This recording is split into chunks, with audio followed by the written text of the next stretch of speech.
Monday Night Raw was live from Cincinnati, Ohio this past week. We had more than double the response that we've had recently. The number of votes that we've had in these Twitter polls has sort of sagged as interest in the show has waned every Monday night. But boy, I noticed the numbers spike when people are either really, really excited or really, really pissed off. I'll give you one guess as to what this week was. We had 4,260 votes in the poll this week. And of those 4,200 votes, and that's a good sample size, okay? We're not talking 2,000 or 2,500 or even 3,000. Over 4,000 votes. That's like pay-per-view numbers.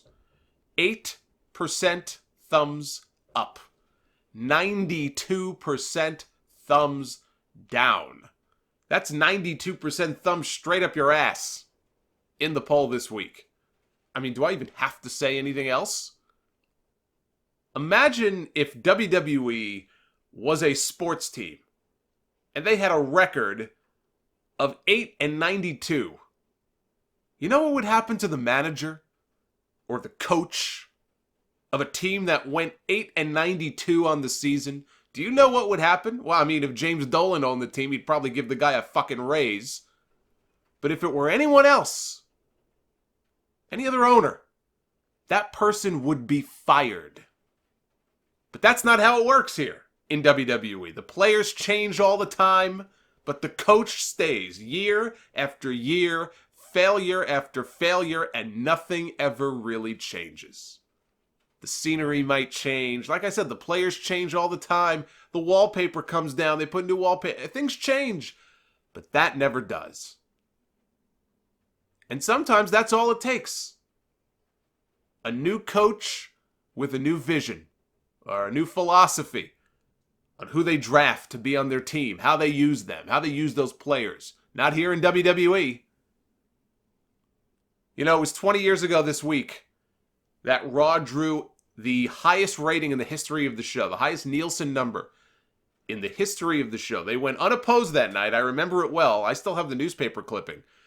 They got such high numbers that week on TV that in the TV column of the New York Daily News, I clipped the little article out that they had that had the headline with the rating in it. That's how big of a number and big of a deal that was that week back in May of 1999. But they went unopposed that night. Nitro was preempted due to the NBA playoffs. Monday Night Raw did an 8.1 rating, which equated to 9.2 million viewers. I think people sometimes get confused with the Nielsen numbers. They think they hear like 8.1 or 2.2. And they think, well, that means 2.2 million or 8.1 million. Not exactly. That does not equate to the number of viewers in the millions. So an 8.1 on that particular week equated to a 9.2 million viewer figure. Over 10 million viewers saw the main event, the overrun, of Stone Cold, The Rock, and Vince McMahon against The Undertaker, Triple H, and Shane McMahon. Now, some of that big audience they got that night obviously was a portion of the Nitro audience they were able to pull in. They pulled in a lot more of the Nitro audience than they normally would have when Nitro was preempted. They got a lot of people to put their show on instead, which is pretty impressive. But 9 million, 10 million, look at these numbers, and it just goes to show there were a lot of wrestling fans back then. That's kind of the moral of the story. WWE, WCW, ECW, the point is, there were a lot more wrestling fans back then. 10 million viewers. This past Monday, they were up, although only slightly. You know what they were up to? 2.2 million viewers. What a difference 20 years can make. 20 years and new technology like DVR and YouTube, yes, that is true. And they tried a new experiment on Monday night. They stopped uploading clips of the show in real time. So normally as the show is going on and it's live in progress, they are uploading clips to their YouTube channel before the show is even over. They did not do that on Monday night. And it did not seem to make a huge difference in the overall numbers this week, but it's still early. If they continue to do that, if this is their new experiment, You got to give it a few weeks, and in a few weeks, we should have a better picture of just how much the YouTube stuff hurts the ratings. Because I hear that from people. When I talk about the ratings stuff, I hear from people, oh, Solomonster, you're not considering YouTube. I go online and I look at, so do I. I do the same thing sometimes. If I miss a segment or whatever, I'll catch it on the YouTube channel. I understand this is going on. I'm not stupid. But people will sometimes use that as an excuse. Well, that explains away a lot of the lost viewers. I'm sure that really, whether it's half or whatever, a lot of those lost viewers are probably coming from people who just go on YouTube and watch the clips. You know what? If they keep this experiment up a few more weeks, you may have your answer. We're going to find out. We're going to find out just how much it hurts. Didn't seem to hurt too much this week. I would hardly consider that a great number. So instead of being the lowest of all time, it was what, second lowest? Even taking those things into account, though, I mentioned DVR and YouTube, even taking those things into account, here's my question. Where did those 8 million people go? That's a lot of people to just sort of disappear and vanish out of thin air. Where did they go? Where did those 8 million people go? This show is an abomination. There's no beating around the bush anymore. I watched that show on Monday night. This show is an abomination. Worse than that Reign of Terror period on Raw with Triple H that I hated all those years ago. But at least back then, we had SmackDown as the true A show, which it absolutely was in 2002 into 2003. SmackDown was the A show. We had SmackDown to even things out. Now, we don't even have that. Some weeks we do. SmackDown was better than Raw this week. That's not saying much. But it was better than Raw. But even that isn't a guarantee anymore. Truer words have never been spoken than what Daniel Bryan said about Monday Night Raw when he said there is nothing fun about Monday Night Raw. You heard the clip at the top of the show. There is nothing fun about Monday Night Raw. They actually had Daniel Bryan scripted to say that in the ring on Monday night. Talk about a lack of self-awareness. That was a shoot. That may not have been the way it was intended, but that was a shoot. I want the fun back. I'm not giving up. I'm not walking away like those 8 million people did. Not yet. I'm getting close. But not yet. I want the fun back. I want the F back. Remember that ad campaign when they changed over from WWF to WWE? Get the F out. I want to start a new campaign to get the F back in. Per the Observer, Vince McMahon, he saw the record low numbers last week, and he reacted. And he reacted by canceling the SmackDown house show in Kentucky that was scheduled for that Monday night because he wanted all hands on deck with the SmackDown crew at Raw. Don't ever let anyone tell you ever again that ratings don't matter. They canceled an entire show on Monday because apparently they still do matter. He wanted the SmackDown crew at Raw because of his newest brainchild, the Wildcard rule. A rule that even he himself, in the opening segment on Raw, seemed to be confused by. The look that AJ Styles had on his face as Vince McMahon was trying to explain this new concept was priceless. He looked like he was having TNA war flashbacks. That's what he looked like.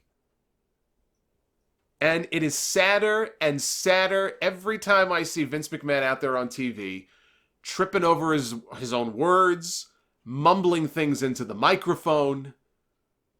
It was a parade of promos for the first half hour of this show. Roman Reigns came out, and Daniel Bryan came out, and Kofi Kingston, and Drew McIntyre, and AJ Styles, and Vince McMahon announcing the Wildcard rule, where each week, 3 superstars from Raw will be allowed to appear on SmackDown, and 3 SmackDown stars will be allowed to appear on Raw. Before the show is over, he had already changed the rule to 4. Any 4 stars from either brand can appear on the other show any given week. Until next week, when it changes again. Here's an idea. I have a crazy idea here. You want to hear it? course you do. That's why you're listening. Here's an idea. If you don't love her, dump her. I gave that advice once to a friend. If you don't love her, dump her. If you're not ready to make a commitment, don't drag this out any longer. Just dump her. Drop the entire brand split if you cannot commit yourself to it. The idea that this completely damages the credibility of the Superstar shakeup. I saw those comments up and down the line after the show on Monday. This is ridiculous. What was the point of the Superstar? Which is true. What was the point of the Superstar shakeup? I'll tell you why in a second. Oh, what was the point? It just completely undermines the credibility of the draft, of the shakeup. To say that would imply that it had credibility and was taken seriously in the first place. Newsflash, it didn't. And it wasn't. But it did kill some time on TV for a couple of weeks, so there's your answer. WWE.com tried to explain the changes after the show was over. This is a quick summary of how they described it on the website.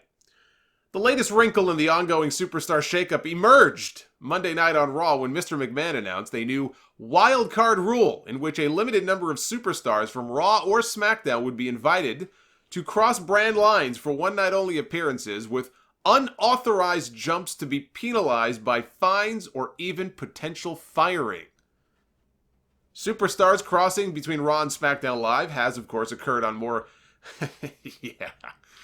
has, of course, occurred on rare occasions since the 2000s. These fucking people got a lot of balls. They have brass balls when they put these summaries together, I must say. Superstars crossing between Raw and SmackDown has been rare since 2016. That's what they wrote. That's what I'm reading here. But the wildcard rule, it says, is the first officially sanctioned blurring of the lines between Team Red and Team Blue. And although this isn't to say that we're about to go back to the days of Raw Super shows or do away with the brand extension, there are some staggering implications to the rule depending on who decides to take advantage of it. Now, how these names are chosen, it says invite only. I don't know what that means. How these names are chosen or how any of this will actually play out and work has not been explained. This is the old Band-Aid on a gunshot wound. They may be able to give us a few big matches out of it, a few championship matches, but it's going to take more than some big matches to really get people invested in these stories and in these personalities, which clearly they are not. Clearly they are not. Something is not working. Bobby Lashley and Baron Corbin against Seth Rollins and AJ Styles is not an example of one of those big matches that I'm talking about, but that's how they followed up the first 30 minutes of this show. With a tag team match, of course. Forcing Rollins and AJ to do the reluctant partners deal, which ended with AJ accidentally nailing Seth Rollins, which led to Corbin picking up the win for his team.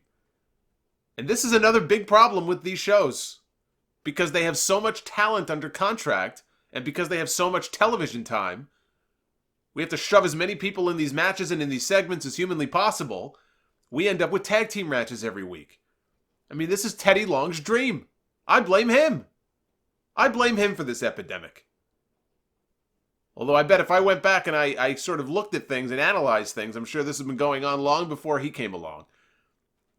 But just this explosion in tag team matches on these shows every week, this over-reliance on tag team matches and 6-man tags and 8-man tags.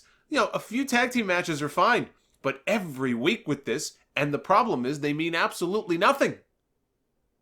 They mean nothing. They're time filler. And that's one thing, one of many, that they need to scale back on. Braun Strowman, he came out to shut up Sami Zayn. Sami Zayn came out to cut another promo.